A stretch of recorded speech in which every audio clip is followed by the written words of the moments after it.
Hello friends, എല്ലാവർക്കും super കൺമണി സീരിയലിന്റെ latest promo റിവ്യൂയിലേക്ക് സ്വാഗതം. അങ്ങനെ കൃഷു ഒരു ദുസ്വപ്നം കാണുകയാണ്. രാത്രിയിൽ ബലരാമൻ സാഗറിനെ അപകടപ്പെടുത്തുന്നതാണ് കൃഷു സ്വപ്നമായി കാണുന്നത്. ആ സ്വപ്നം കണ്ട് ആകെ ഷോക്കായി ടെൻഷൻ അടിച്ച് പുറത്തു നിൽക്കുന്ന സമയത്ത് കൺമണി പോയി കൃഷിനോട് ചോദിക്കുന്നുണ്ട് എന്താ കാര്യമെന്നൊക്കെ.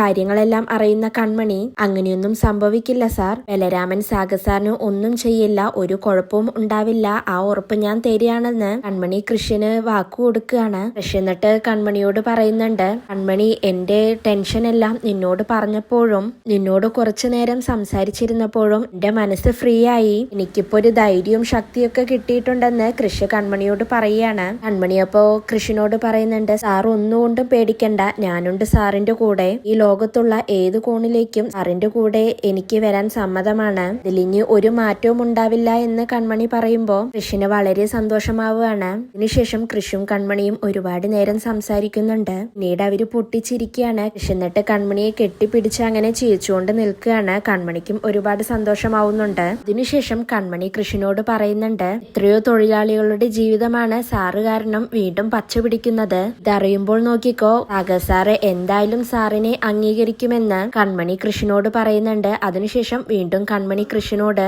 ഒരു സംശയത്തോടെയും സങ്കടത്തോടെയും കൃഷിനോട് ചോദിക്കുകയാണ്, ഒരു പക്ഷേ സാഗർ സാറും സുജാത മേഡവും എന്നെ സാറ് വിവാഹം ചെയ്യണ്ട എന്ന് പറഞ്ഞാൽ അപ്പോ സാറിന്റെ തീരുമാനം എന്തായിരിക്കുമെന്ന് ചോദിക്കുകയാണ് കൺമണി. എന്നാൽ കൃഷിന് മറുത്തൊന്നും പറയാൻ പറ്റാതെ കൺമണിയുടെ ആ ചോദ്യം കേട്ട് ഞെട്ടി നിൽക്കുകയാണ്. പിന്നീട് കൺമണിയും അങ്ങനെ സങ്കടപ്പെട്ടുകൊണ്ട് നിൽക്കുന്നുണ്ട്. പിറ്റേ ദിവസം രാവിലെ സാഗർ ആ സന്തോഷ വാർത്ത അറിയുകയാണ്. ശങ്കർ മോഹന് കൺമണിയുടെ ഡിസൈൻ ഇഷ്ടമായെന്നും പ്രൊജക്ട് അപ്രൂവ് ചെയ്യാണെന്നും സാഗർ അറിയുന്നുണ്ട്. ഇതറിയുമ്പോൾ സാഗറിന് ഒരുപാട് സന്തോഷമാവുകയാണ്. ഹോളിലിരുന്ന് ഇതറിയുന്ന സാഗർ പെട്ടെന്ന് തന്നെ സുജുവിനെയും ചേച്ചിയമ്മയെയും അലറി വിളിച്ചുകൊണ്ട് വിളിക്കുന്നുണ്ട്. സാഗറിന്റെ നിലവിളി കേട്ട് സുജു അങ്ങോട്ടേക്ക് വേഗം തന്നെ എത്തുന്നുണ്ട്. എന്നിട്ട് എന്താ കാര്യമെന്ന് ചോദിക്കുകയാണ്. വളരെ സന്തോഷത്തോടെ തന്നെ ശങ്കർ മോഹന്റെ പ്രൊജക്ട് അപ്രൂവ് ആയ കാര്യം സാഗർ സുജുവിനോട് പറയുന്നുണ്ട്. അപ്പോഴേക്കും അങ്ങോട്ടേക്ക് ആന്റിയമ്മയും മാനസിയും സാഗറിന്റെ നിലവിളി കേട്ട് ഓടിക്കൊണ്ട് വരുന്നുണ്ട്. ആന്റിയമ്മ എന്നിട്ട് സാഗറിനോട് ചോദിക്കുന്നുണ്ട്,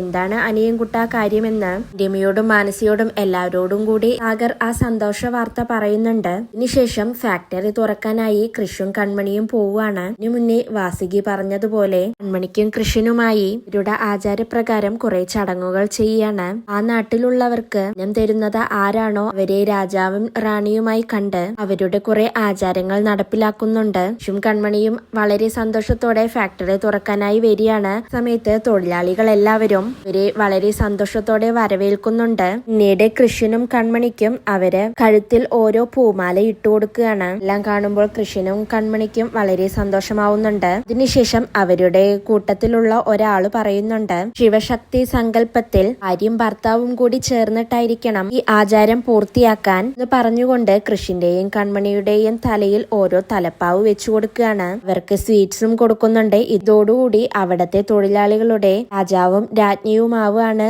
കൃഷിയും കൺമണിയും. ഇതോടുകൂടിയാണ് ഇന്നത്തെ പ്രമോ അവസാനിക്കുന്നത്. നാളെ ഒരു കിടിലൻ എപ്പിസോഡുമായി വീണ്ടും കാണാം. Bye, good night.